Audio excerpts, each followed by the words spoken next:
Well, two bills that would make Michigan schools more prepared to handle a cardiac arrest went before Michigan Senate's Health Policy Committee today. And there was a strong show of support during the testimony. I'm Dr. Frank McGeorge is here to explain why this legislation is so important, and you brought a prop here too. That's great. That's exactly right. So, you know, Kim and Demond, AEDs like this one are currently in some schools in Michigan, but not all. And some athletic coaches are trained in how to use them, but not all.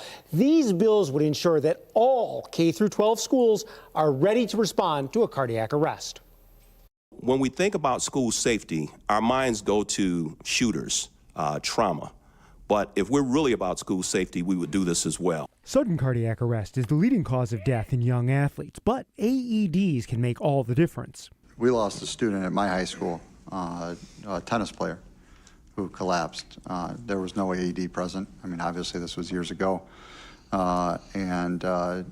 You know, I often wonder now, with the technology we have available, would his life have been saved if that were to be there? In schools with AEDs, approximately 70% of children survive cardiac arrest, 7 times more than the overall average. Alex Bowerson is living proof. He suffered a cardiac arrest during wrestling practice and was saved by his high school's cheerleading coach. I was shocked by an AED, and it was the only reason I'm here today. Right now, there's a kid playing sports, and this kid's going to find themselves in a cardiac emergency at some point.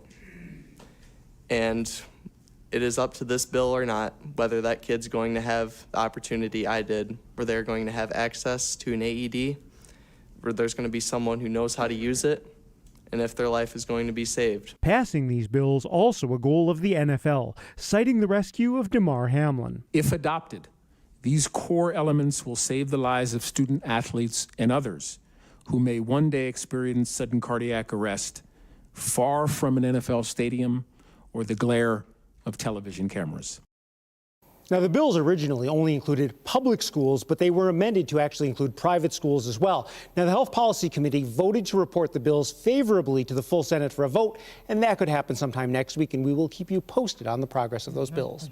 So, Doc, you're also saying that maintenance of all the schools' AEDs would be required too? Yeah, absolutely. That's really important. I mean, you know, I've said it many times. It's not enough to just put one of these on the wall and just forget about it. In fact, Alex testified that the AED that saved him actually had an expired battery that only had one charge left on it, and chest pads that had actually been recalled. So it's important to keep these maintained, and schools need to have a plan in place for proper regular maintenance training and drills on how to use these and find them quickly. Yeah. All right. Thanks, Dr. McGeorge.